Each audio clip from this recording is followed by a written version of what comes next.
Hello, my dear friends. So, again, little talk from Liberec, where I stay already 2 months with my dad and my bro. And today is 3 month anniversary from the death of my mom.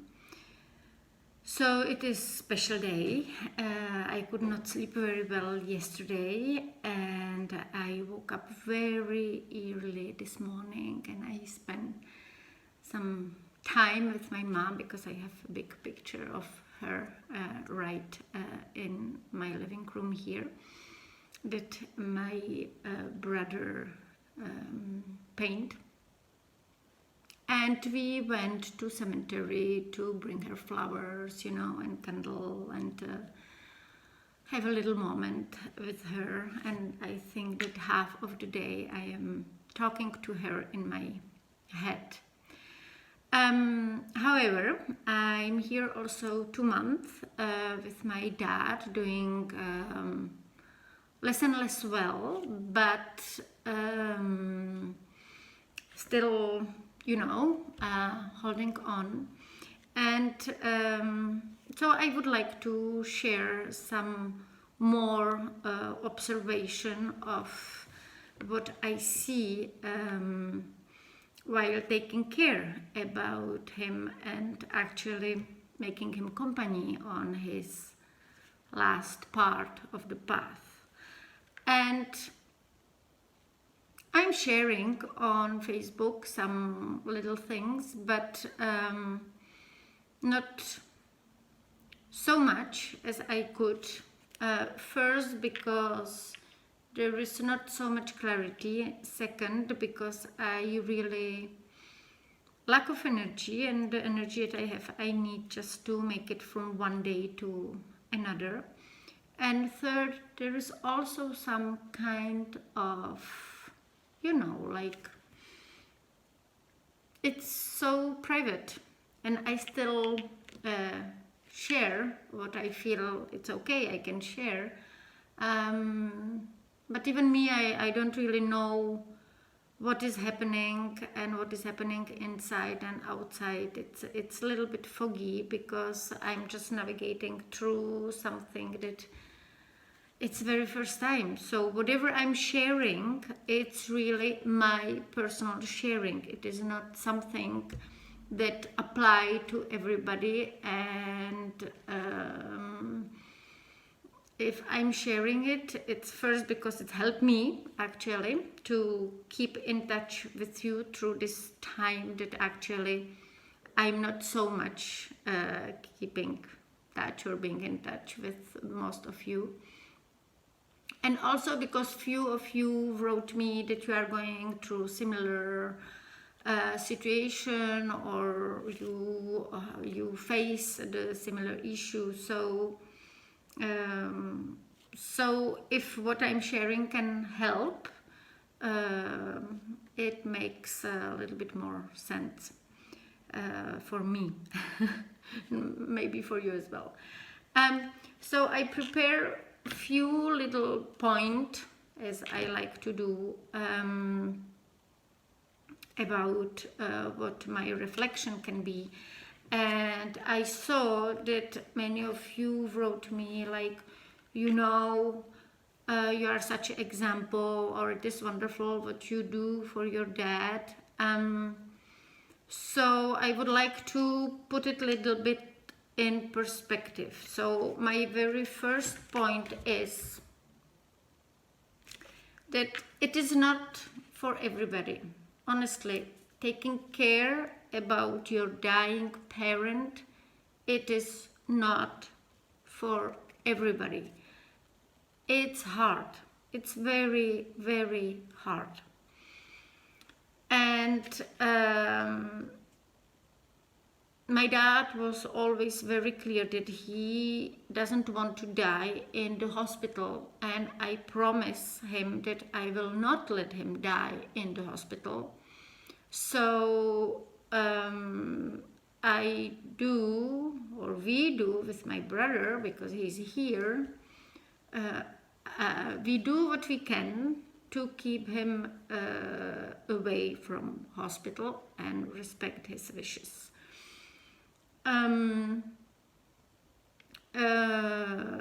It is already 2 months that I'm here with him. I spent just 1 week in the chateau in France.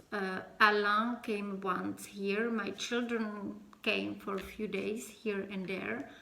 And last week I brought my dad for 3 days because he wanted to see the chateau. He never saw it, and he wanted to check, I think, how I will live when he is not here. I think he wanted to make sure that I'm safe and well. It means somewhere and somehow that for 2 months, my life as I knew it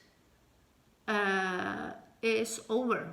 Like, this is the life that I don't know, that I didn't really plan for, and every day I'm discovering something.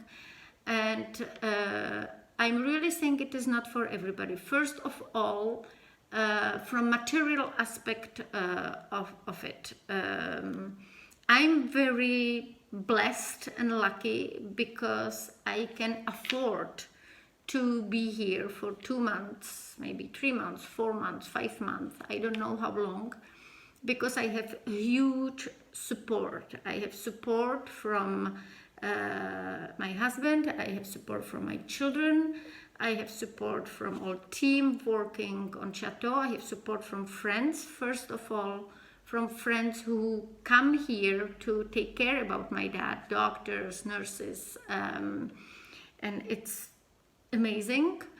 I have a support from friends who help with the castle, who make the marketing for me, who send clients, so I'm still somehow making a living, even if I'm far. My ex-husband, who is taking care about a lot of things concerning the children, because it's also the time of transition to universities and all this stuff.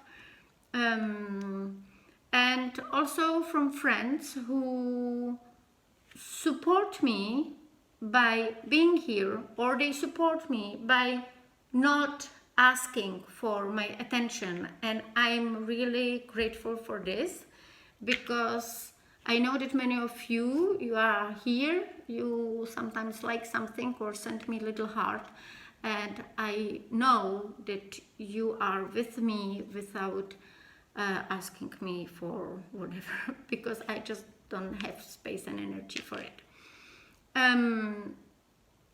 So this is one aspect, and another aspect that it is not for everybody. It's also that being here and doing what I'm doing and being what I'm being for and with my dad, I realized that like all my life prepared me for this. I mean, I have breathing, I have trust, I have faith, I have discipline, I have some kind of non-attachment while I'm completely fusional with my dad. I have also this understanding of what is permanent and what is transient, and the death is a part of life. So I can sometimes switch in between this despair of seeing him go and acceptance and love and gratitude for he did his part in this lifetime, and now there is transition to something else.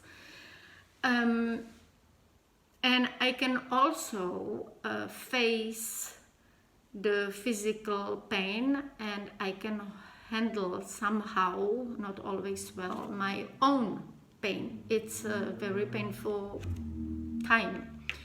So I really think that what I do I do it, but it is not for everybody. And if you are clear that you cannot do it, don't do it. Don't do it, because it is very difficult and it can blow you up, and it's not the purpose of it. So there is the second point.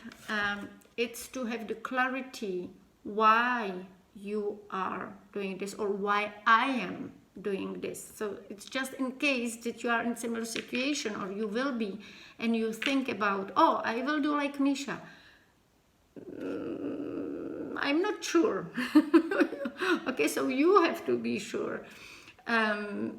Because I have the moment that I'm thinking, okay, I'm leaving. No, okay. And then I remember why. So my why is, I'm not doing this for my dad. I'm doing this for myself. And I'm very clear about it. And sometimes I remind it to my dad as well. I am here and I will stay here as long as I have a strength to stay here, because of me, not because of you. I mean, not because of my dad. So why? Because I needed to be able to live in peace with myself after his departure, especially that now my mom left as well. I spent most of my adult life abroad, far, and my dad was very present. He was very present in my life abroad and in the life of my children. He came in all difficult moments. When I was in coma, I had meningitis, I had all these pregnancies and babies between moving and planes and airports. So he was here, but I was living far. So this is the moment that I'm actually home again. I left home when I was like 17, 18. And it's a time as well for me to be here, to be present, and to make him company in his difficult time, as he made company to me in my difficult time. So it's for me. I mean, it's not even payback, you know. It's not because he was with me, but we had this relationship, and I really feel that now it is my turn to be here because I can, and I can for many reasons. And sometimes I have to remind this to myself, because if I would do it for my dad, and I would have some expectation of, you know, maybe thank you or gratefulness, or, oh, thank you, my daughter, you are such a nice person. Blah, it would not work. And don't expect it from your dying parents, because they may not to express it. I mean, I know that my dad feel it, but the expression is definitely not gratefulness or thank you or some humility or something. There is a lot of anger, there is a lot of criticism, there is a lot of things that are very difficult to handle on everyday basis. And I'm also very grateful to my bro, because I saw him, you know, kind of retired from taking care and being present, but first he did for quite a long time not this intense care, but he is living in the same house as my dad, and my dad was diagnosed of cancer like 9 years ago, so it's a very slow process. And you know, I know that it's difficult, but sometimes it's like playing the cancer card. You know, I have the cancer, so you have to do this and this and this. And my bro was here all those years. So now it's my turn because it's becoming more difficult and more challenging, and it's also very difficult for my bro to see actually how my dad is diminishing. So maybe I have a little bit different perception or compassion with this. It doesn't make me so sad, so I can handle this emotionally better.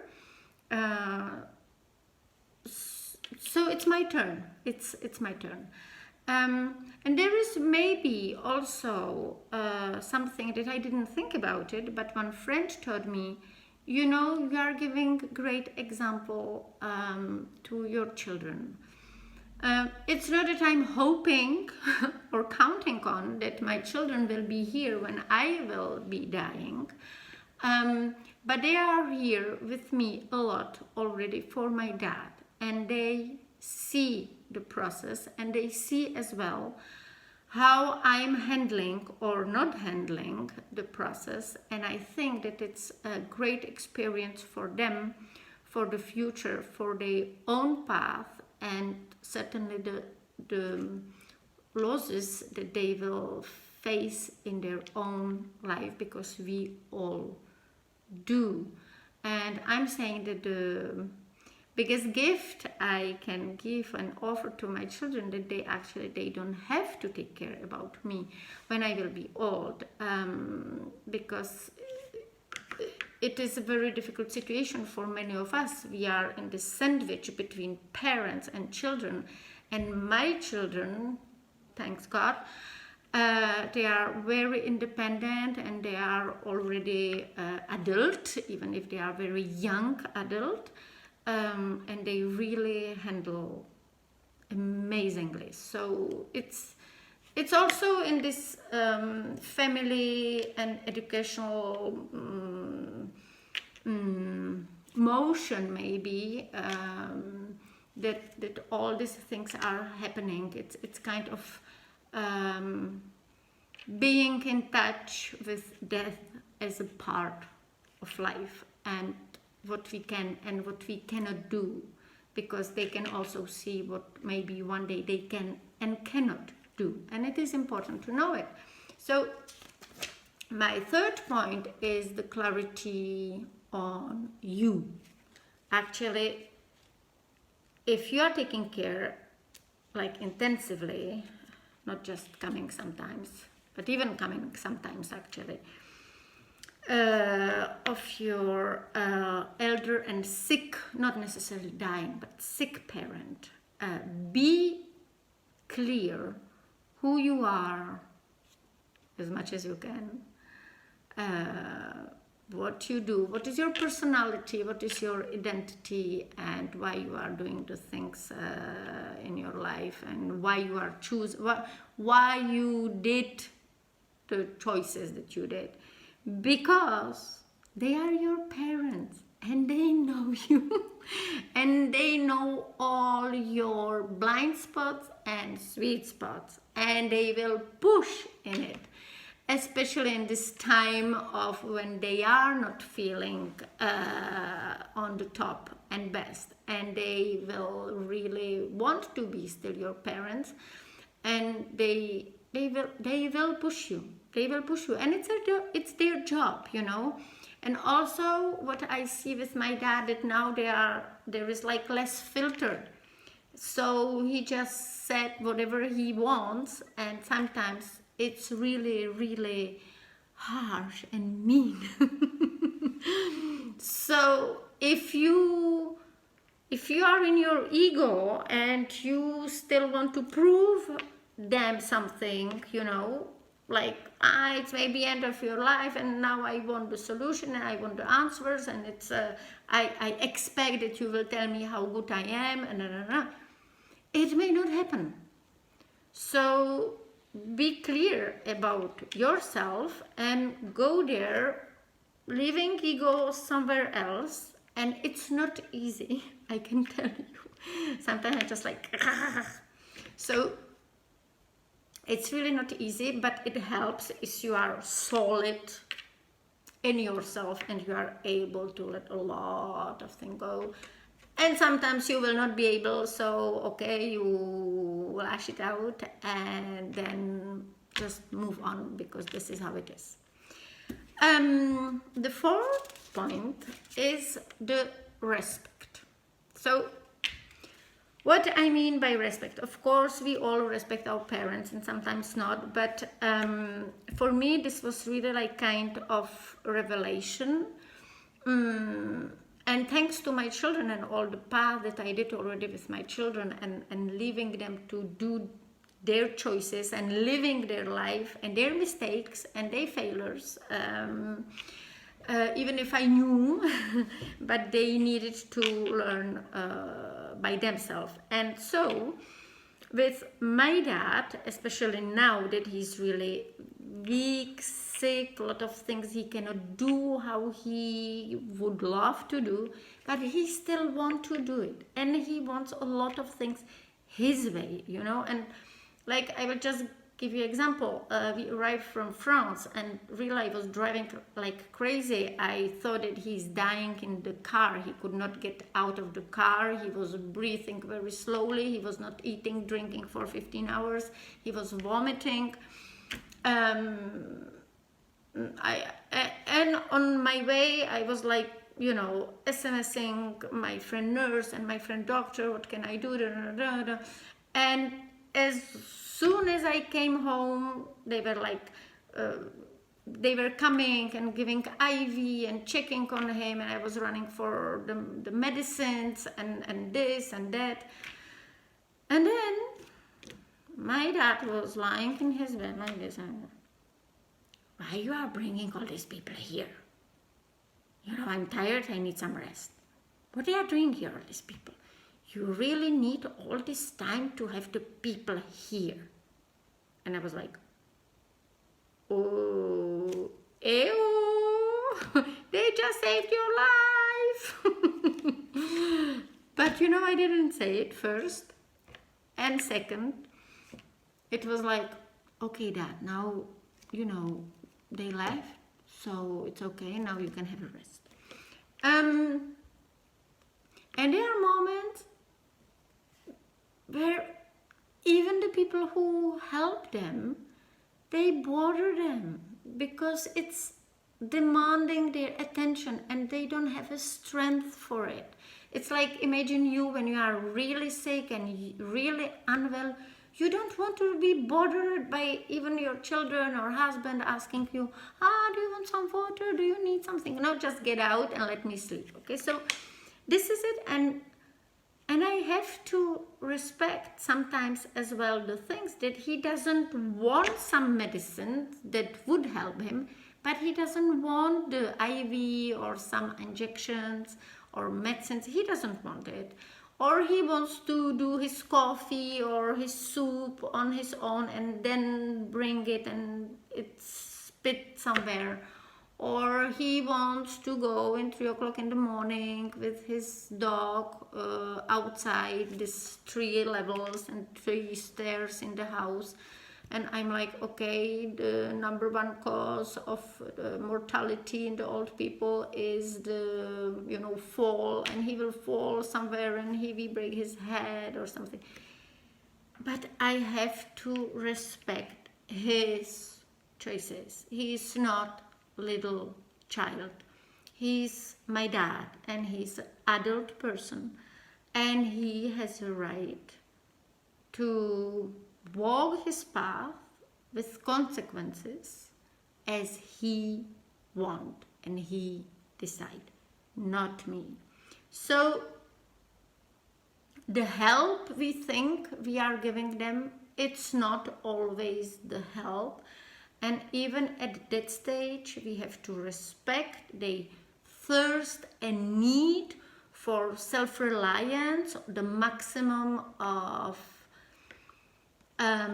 independence, the fact that they are adults. Okay, they cannot do some stuff, but they are not children, and even children we should respect, but they are not babies, they are adults and they are our parents. So let's not forget this. It's hard, and sometimes just like,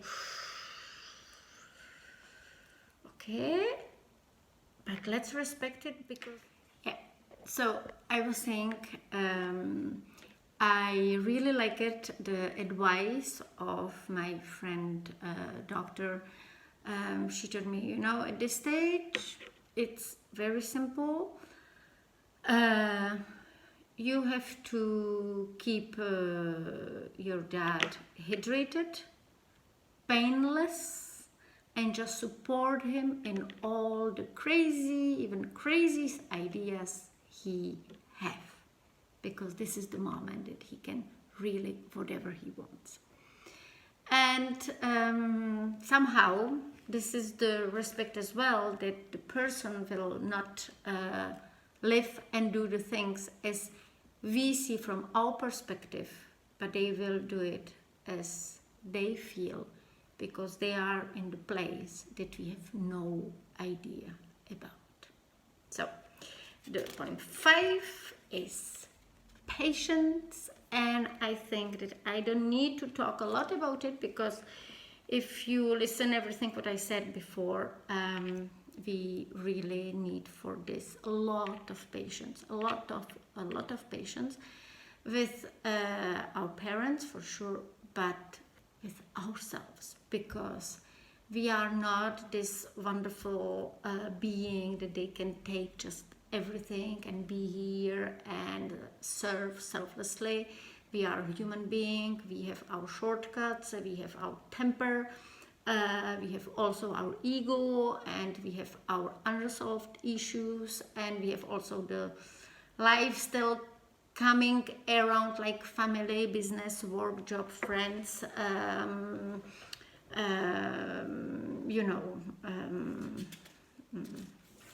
all this stuff. So we need the patience, a lot of patience for this moment and this part of path.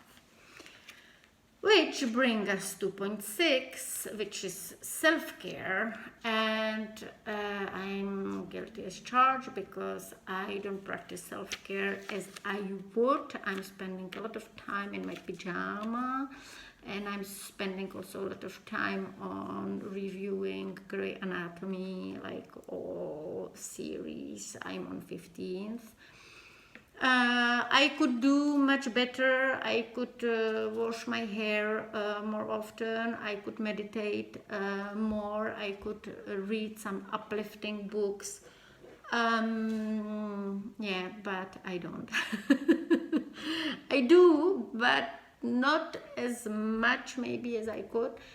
And it's okay. I handle as I can, but it is very, very important for us to, and for me, I'm watching a little bit more what I'm eating, how I am eating. I'm practicing asana because my body is getting a little bit stuffed with everything what is going on. And also, there is this inner stress, so it start to makes me like fluffy because the cortisol is releasing all the time.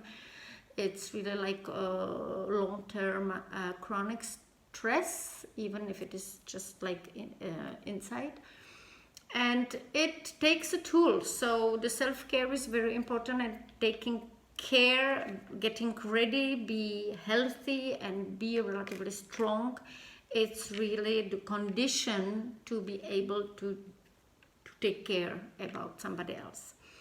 7th point is pain, and this is something that I would like to tell you.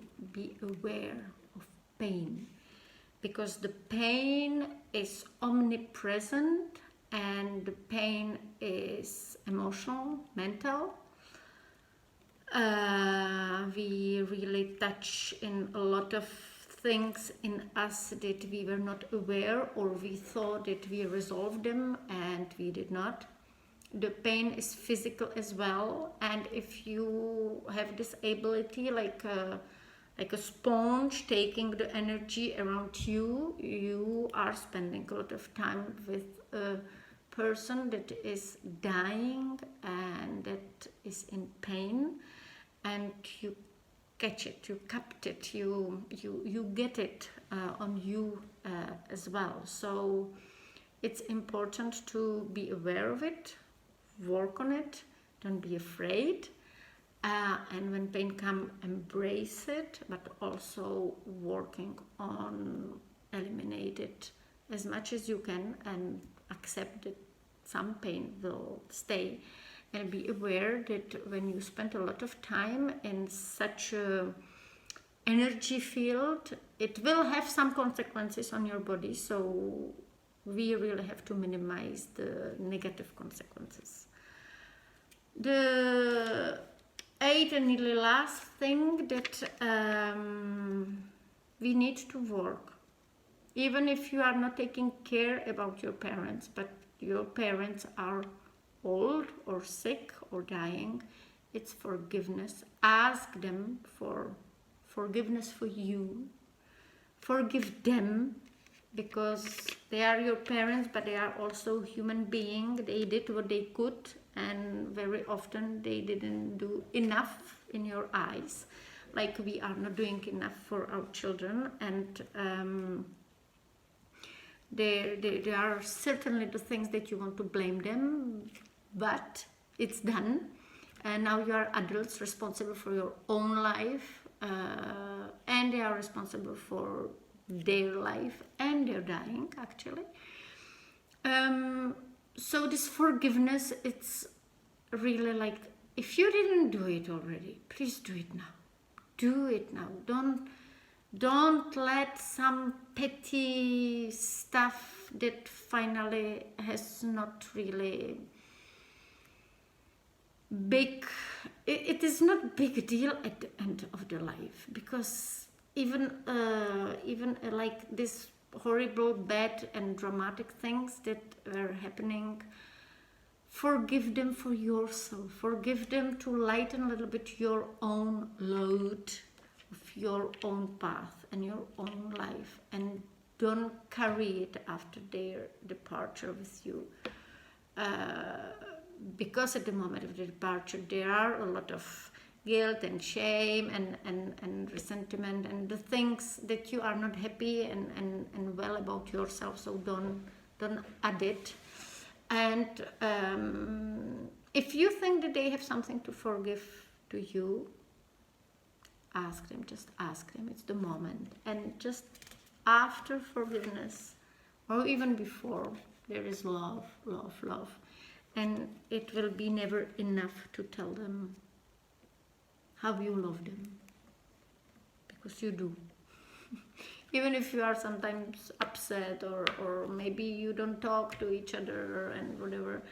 I mean, hey, we are humans, and we are all on the path, and beyond all of this stuff that we are dealing with, there is love. And if nothing else, even if you cannot take care about your parents, even if you cannot see them, even if you don't want to see them, or they don't want to see you, who knows, just send love. Think love, feel love, give love. And I think this is like the most important. So I will probably share something else in next few days. Now I'm planning to share little coaching video on subject other than sickness and dying, please. More like all these things that I'm just realizing, and like debunking the myth that I was teaching myself. So if you have some question about this, for sure, or even if you want to know something about some other subject, just my personal experience and my view on it, not some kind of general wisdom. I don't have it, and I don't dare to say I have it. So let me know. And I'm happy that I stay with this love thing. So this is little paper that finally we did together. So thank you very much for listening to me till now, and be here with me on this path that it's really one step at a time. So sending hugs, and wherever you are, be well.